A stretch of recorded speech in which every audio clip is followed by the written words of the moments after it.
Afwijzing stopt nooit. Het blijft je leven kruisen. En het is niet de vraag of je afwijzing weg kunt houden of uit je leven, maar dat jij sterker wordt en je kunt bekeren van afwijzing en dat het je leven niet meer raakt. En daarvoor geeft de Bijbel ons diverse sleutels. Welkom bij een nieuwe podcast van Levend Geloven.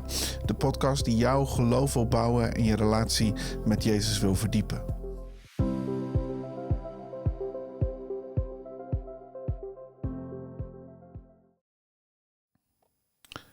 Afwijzing is misschien wel een van de belangrijkste thema's in ons leven. En afwijzing is iets wat je leven zo diep kan raken, kan lamleggen. Het kan vreugde roven uit je leven. En het lijkt wel als afwijzing je pad kruist, dat het een soort cirkel is. Een soort spiraal naar beneden die iedere keer weer je leven raakt en je leven kruist. En heel vaak willen we proberen dan afwijzing in ons leven te voorkomen. Maar dat lukt niet. Afwijzing blijft komen. En dat is waar ik deze podcast met je naar wil kijken. Hoe kunnen we dealen met afwijzing? Of beter eigenlijk, hoe kunnen we ons leren bekeren of afkeren van afwijzing? Zodat het ons leven niet zo diep raakt en niet ons leven regeert. Want afwijzing stopt niet. Je hele leven blijft het je pad kruisen. Maar hoe open is het kanaal naar je hart voor afwijzing om jouw leven lam te leggen? Weet je, en als we terugkijken in de Bijbel, dan zien we eigenlijk al in Genesis dat het doel van de vijand, het doel van de duivel, is om de mens te vernietigen. Waarom? De mens is gemaakt naar het beeld van God. En iedere keer als de vijand jou en mij ziet, wordt hij herinnerd aan God. En dat brengt een haat en een boosheid in hem naar boven toe. En hij wil dat godsbeeld, dat wat God in jou en mijn leven gelegd heeft, wil hij vernietigen, wil hij stuk maken. En het begon daar al mee met Adam en Eva. En dat is niet gestopt. En iedere keer probeert hij het mooie wat God in jou en mij gelegd heeft stuk te maken en te breken. En hij wil afwijzen wie je bent. Namelijk een zoon en een dochter van God. Dat je kostbaar bent en hoog geschat. En dat stukje wil hij torpederen in ons leven. En begint daar vaak al mee in de jongste jaren van ons leven. En hij probeert als het ware afwijzing ons leven te laten kruisen. Zodat je eigenwaarde naar beneden gaat. Je zelfbeeld naar beneden gaat. En je uiteindelijk ook teruggetrokken wordt. En dit is een verhaal wat ik ook herken in mijn eigen leven. Ik ben geboren met een handicap aan mijn linkervoet. Ik ben geboren met klompvoeten. En mijn linkervoet was ook een haakse voet. Dus het was spannend of ik ooit zou kunnen lopen. Maar vanaf kinds af aan had ik eigenlijk al heel veel operaties waar mijn voeten rechtgezet werd. En wonderlijk genoeg leerde ik lopen en kon ik lopen. En ik groeide op in een liefdevol gezin waar mijn ouders blij met me waren. Waar mijn ouders enthousiast over me waren. Waar ik bevestiging kreeg voor wie ik was als kind. Maar als je dan een jaar of 4 bent, dan moet je naar school toe. En dan kom je eigenlijk in een omgeving waar acceptatie en liefde eigenlijk niet zo heel erg vanzelfsprekend is. Op school was het anders. Want ik liep ook een beetje anders. Waar iemand normaal recht loopt, stond mijn voet een beetje scheef. En zorgde dat ik net een klein beetje anders liep dan anderen. En dat viel op. En het zorgde ervoor dat in mijn lagere schooltijd ik veel gepest werd. Gepest werd en niet bij mijn naam genoemd werd. Maar ik kreeg eigenlijk een nieuwe naam en dat was Scheve. Ik werd de Scheve genoemd. En eigenlijk zou je kunnen zeggen, mijn naam werd vervangen. En in de Bijbel is een naam, zegt iets over je identiteit. Het legt als het ware iets op je leven. En dat is wat eigenlijk bij mij ook gebeurde. Er werd gezegd dat ik een scheve was en ik voelde me anders. Ik voelde me raar en eigenlijk hoorde ik er niet bij. Ik kon niet goed mee met sporten, ik kon niet zo hard rennen. En ik vond eigenlijk mijn lagere schooltijd echt vervelend. En afwijzing is dan een cirkel die zich gaat herhalen in je leven. En ik kan me diverse momenten herinneren, ook op school. Voor mij was de gymles echt een afschuwelijke les. Want met gymmen werden er groepen gekozen. En niemand wilde mij in zijn groepje hebben. Dus altijd zat ik als laatste op die bank en werd ik weggegeven aan een van de teams die er eigenlijk dan van baalde dat ik de enige nog was die over was en ze me het liefst niet in zouden zetten. Ik werd gepest op het schoolplein. En werd er naar me geroepen. En ik weet nog heel goed, je had vroeger van die knikkers. Die nam ik dan in een washandje, nam je die mee. En ik zat op de grond en weer stond er een jongen achter me te roepen. Scheven, scheven. En ik werd zo boos. En ik pakte die knikkerzak in mijn handen. En ik draaide me om en ik sloeg die knikkerzak sloeg ik in zijn gezicht. En alle knikkers vlogen eruit. En ik moet zeggen, op dat moment gaf het een moment van voldoening. Maar tegelijkertijd was de pijn niet weg. Want het had me tot diep in mijn ziel als het ware geraakt. Ik hoorde er niet bij. Ik weet nog dat we op school een postbus maakten waar je dan als kinderen elkaar post kon sturen. En dan elke vrijdag leefde je post in bij de juf en die ging het verdelen over de postbussen. In de eerste 2 weken deed ik mee en stuurde ik ook dingen. Maar niemand stuurde mij wat. Mijn postbus was altijd leeg. En na de 3e week besloot ik doe niet meer mee. Ik stuur niks meer. En zo merkte ik dat eigenlijk afwijzing het diepste van mijn leven begon te raken. En ik begon me terug te trekken. En ik liet mezelf niet meer kennen. En daardoor had ik minder contacten. En daardoor zag ik er raar eruit. Je komt eigenlijk in een spiraal naar beneden toe. En eigenlijk op de middelbare school hoorde ik er niet echt bij. En ervoer ik afwijzing en trok ik me terug. Ik had 1 hele goede vriend met wie ik optrok. Maar met de rest van de kast trok ik me terug. En afwijzing blijft komen in je leven. Het stopt nooit. En ik bad er wel eens voor. Zei ik, Heere, laat afwijzing stoppen. Laat het niet meer op mijn leven afkomen. Maar we leven in een gebroken wereld. Een wereld waarin de vijand ook probeert ons te torpederen. En ook de roeping die over mijn leven lag te torpederen. En afwijzing blijft komen. Tot op de dag van vandaag blijft afwijzing komen. Ik zie, op dit moment zijn we gemeenteleiding. En ook als gemeenteleiding komt afwijzing je kant op. Want je doet het nooit goed in de ogen van mensen. Mensen hebben altijd ergens een mening over wat ze niet akkoord en goed vinden. En als je niet uitkijkt en het kanaal open is naar je hart, dan vindt afwijzing iedere keer een plek in je hart en brengt het schade aan. En ik merkte ook in mijn jonge jaren dat ik me ging gedragen naar de afwijzing die ik op me afkreeg. Ik ging geloven dat ik raar was, dat ik anders was, dat ik er niet bij hoorde, dat ik niet leuk genoeg was, dat ik vreemd was. Ik geloofde dat ik wellicht nooit zou trouwen, omdat wie kon mij nou leuk vinden? Je gaat geloven dat wat afwijzing als het ware probeert te plaatsen in je leven. En daarom is het zo belangrijk, afwijzing stopt niet. Ook als jij dit herkent in je leven. Als jij herkent dat er momenten van afwijzing geweest zijn. Dat er ernstige situaties zijn geweest waarin de diepste van je ziel werd geraakt. Misschien klinkt dit niet als een mooie boodschap, maar afwijzing stopt niet. Als je wacht totdat mensen stoppen met je afwijzen, dan kom je eigenlijk in de leugen terecht, want het blijft je pad kruisen. En als het hier stopt, komt het ergens anders voorbij. En als je niet uitkijkt, ga je het zien in de blikken van mensen. Denk je dat mensen expres niet naar je kijken en ga je eigenlijk afwijzing ook steeds meer bijna projecteren op je omgeving. Ik dacht zelfs als ik in het winkelcentrum liep dat niemand mij leuk vond, dat iedereen me raar vond. Terwijl waarschijnlijk niemand dat op dat moment dacht. Maar de leugen is zo diep in je hart gekomen dat het je leven vastzet en dat het een waarheid wordt waar je naar leeft.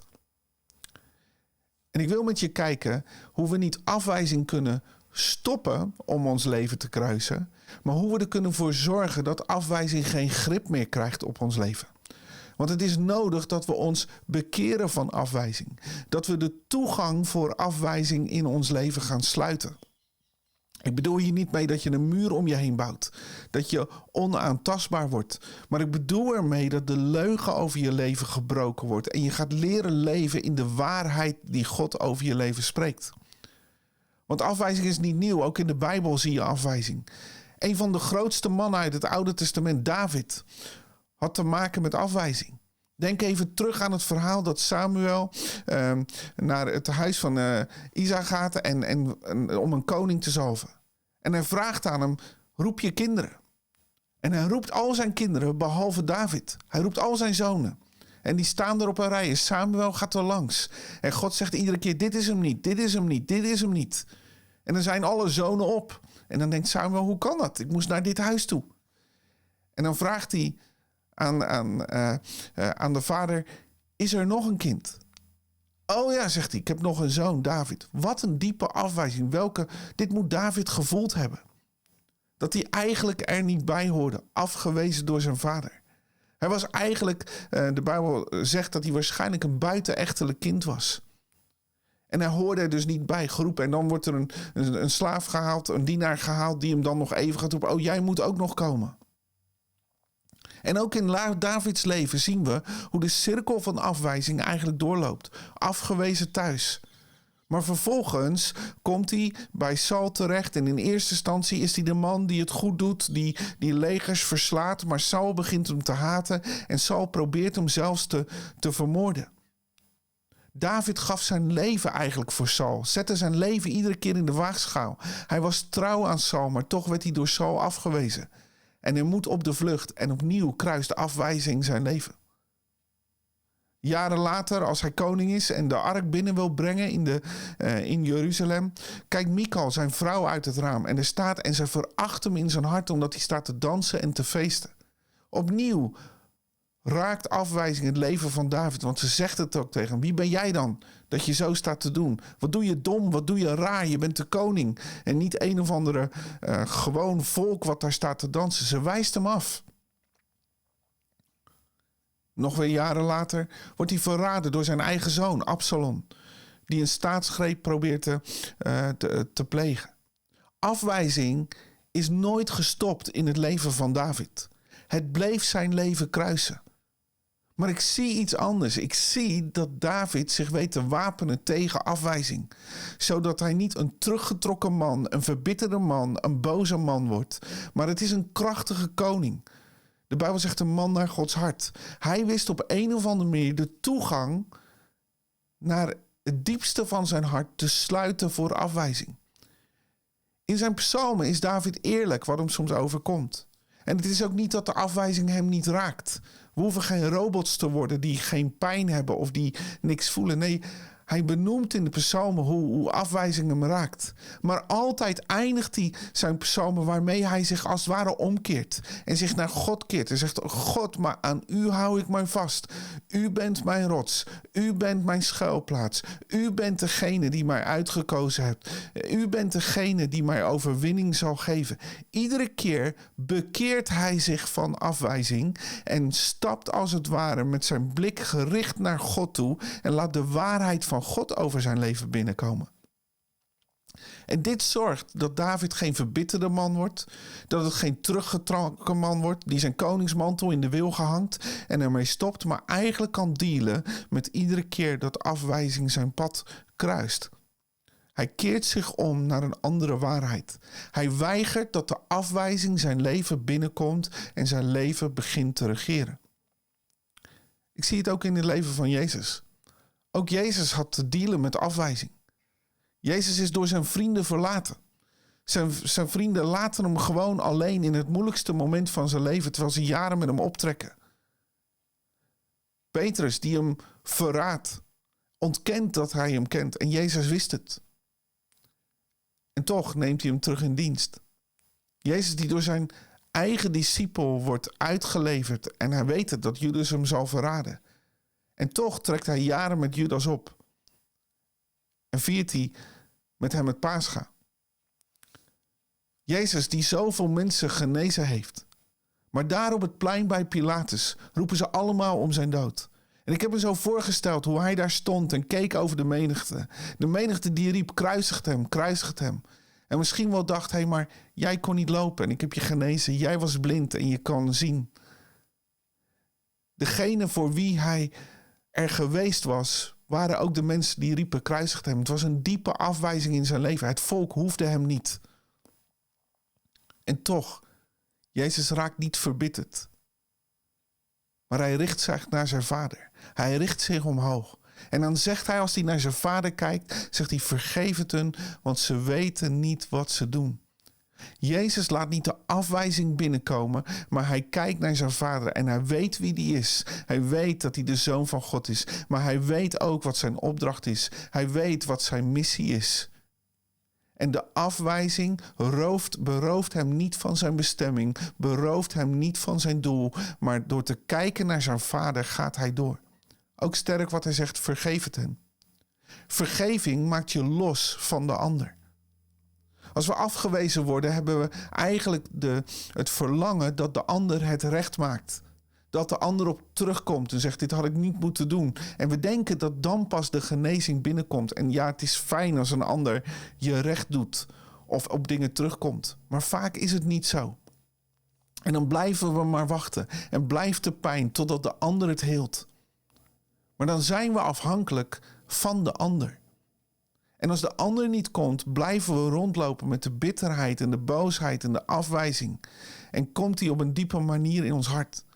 En het is zo belangrijk dat we loskomen van dat de ander ons recht moet doen. Jezus wachtte niet totdat het volk hem recht deed. Ze hadden geroepen, kruisigt hem, en ze kruisigden hem. En hij zei, ik laat mijn recht los, vergeef het hun. Want ze weten niet wat ze doen. En dat is het moment dat als het ware ook de leugen eigenlijk van afwijzing zijn hart niet beet kan pakken.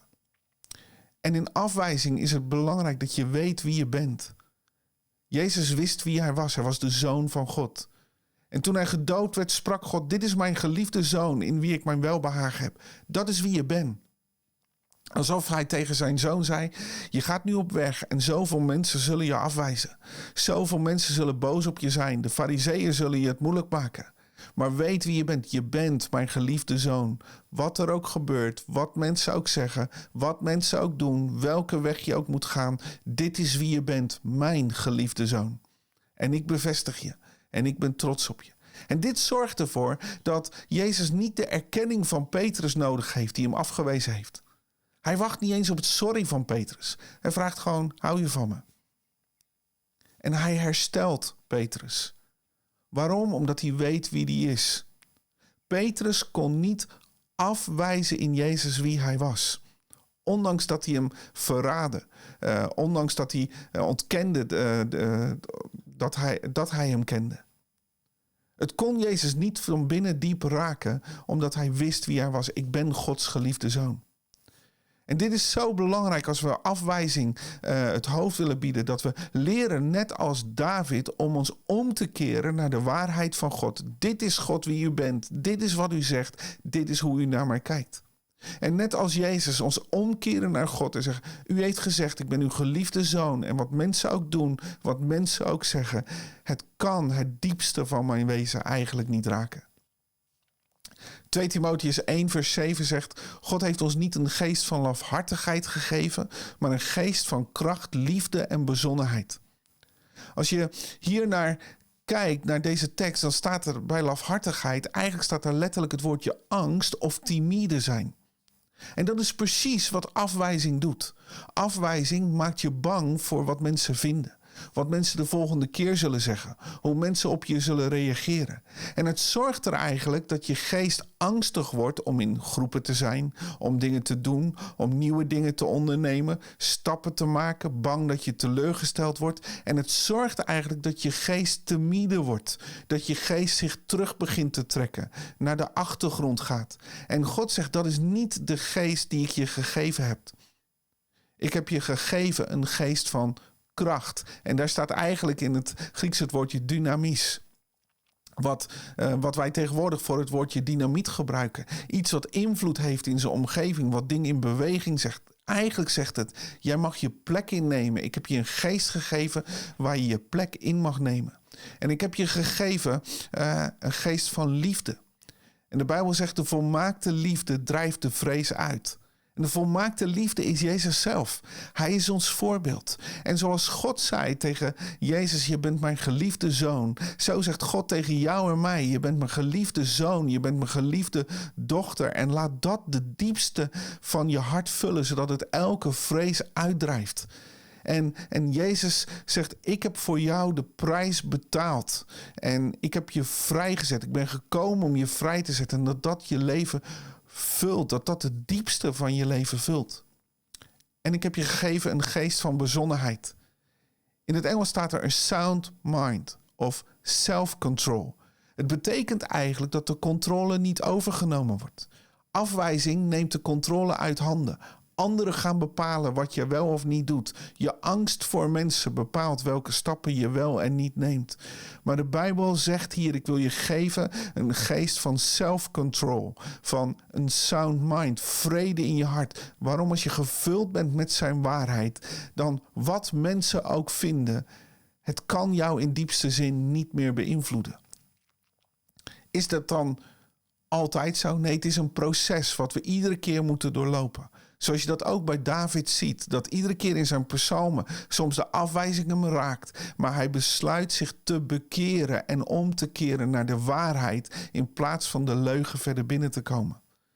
En het zorgt dus ook dat je zelf in beweging komt.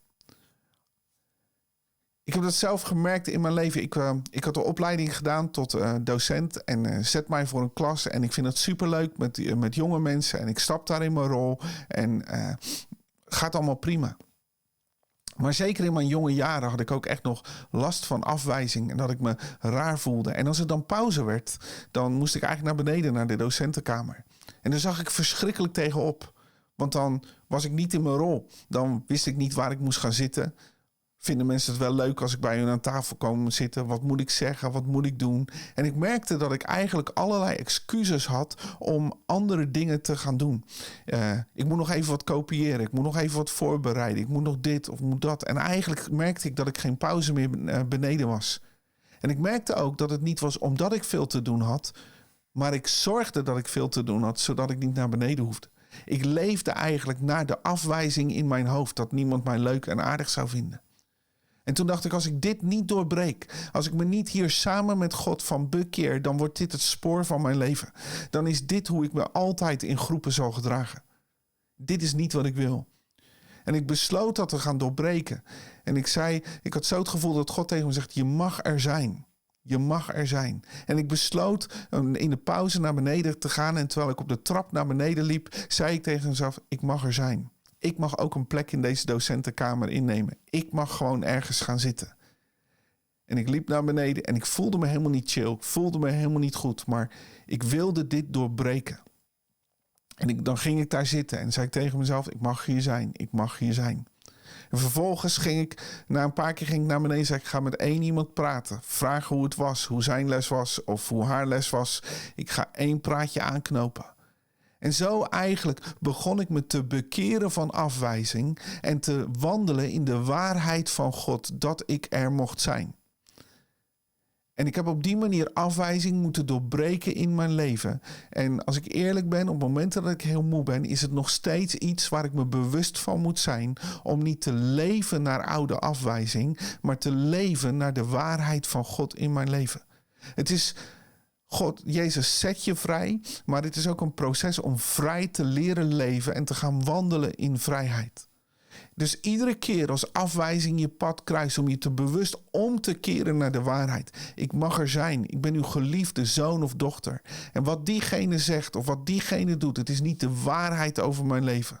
En ja, ik mag met mijn pijn naar God toe. God, het doet me pijn. Maar God, ik proclameer ook uw waarheid over mijn leven. Wat u zegt over mijn leven. Ik wil deze leugen losmaken uit mijn leven en ik wil de waarheid omarmen. Ik wil meer geloof hechten aan wat u zegt dan wat mensen zeggen over mijn leven. Ik wil meer geloof hechten aan hoe u naar mij kijkt dan hoe mensen naar mij kijken. En op dat moment je gaat leven naar wat je gelooft. En daarom wil ik mijn geloof verankeren in wat God tegen mij zegt. En ik wil het voorbeeld van David pakken en het voorbeeld van Jezus. En ervan uitgaan dat afwijzing nog heel lang mijn leven zal kruisen, maar nooit meer mijn leven mag en zal beheersen, omdat ik me wil bekleden met de waarheid van God in mijn leven. En dat is ook wat ik jou gun. En misschien is afwijzing je leven op een verschrikkelijke manier gekruist. En heeft het schade gezet in je leven. God is ook de God die heelt. God is de God die geneest. Maar ook de God die je wil geven. Een geest van kracht, van liefde en van een sound mind. Van zelfcontrole in plaats van dat je geleefd wordt door de mensen om je heen. En dat wens ik je toe, dat bid ik je toe. En daar wil ik ook een moment voor bidden. Heer, u kent ieder die op dit moment zit te kijken. Heer, misschien wel een verhaal vergelijkbaar bij mij, een pestverleden of andere teleurstellingen in hun leven gehad, waardoor ze eigenlijk een timide geest hebben gekregen en zich teruggetrokken hebben. Heer, eigenlijk... dat wat over hun leven ligt, komt niet meer naar buiten en ze zijn op de achtergrond gaan leven. Maar Heer Jezus, ik geloof dat u wil herstellen. U wil een geest van kracht brengen. U wil een geest van liefde brengen. U wil een geest van een sound mind, van vrede, van zelfcontrole brengen. Heer, en op dit moment wil ik iedereen die zit te luisteren of kijkt ook vrijzetten van afwijzing, op welke manier het ook weggevonden heeft in hun leven. Ik wil breken, Heer, over hun leven de leugen. Dat je niet zwaard bent. Dat je er niet mag zijn. Dat je geen plek in mag nemen. En ik zet het vrij. En ik zet ook een kracht in je vrij. Om uiteindelijk dit stuk te gaan doorbreken in je leven. Ik zet vrij dat wat God over je leven gelegd heeft naar buiten mag komen. Dat je net als ik die trap af mag lopen. Zeg ik mag er zijn en ik ga mijn plek innemen. En dat is waar ik je in wil zegenen en je wil vrijzetten. En met de kracht van God ook op dit moment gewoon wil bekleden. En dat je zult gaan leren om in vrijheid te wandelen. En iedere keer de kracht zal hebben om je net als David om te keren naar de waarheid. En te zeggen, niet de leugen, maar de waarheid van God wil ik proclameren over mijn leven. En daarin wil ik je zegenen en wil ik je vrijzetten. In de naam van Jezus. Amen. Bedankt voor het kijken en luisteren. En kan je hier iemand mee zegenen? Zend deze door. Geef me een likeje of abonneer je. En ik hoop je volgende keer te zien of dat je naar me luistert. En ik wens je God zegen.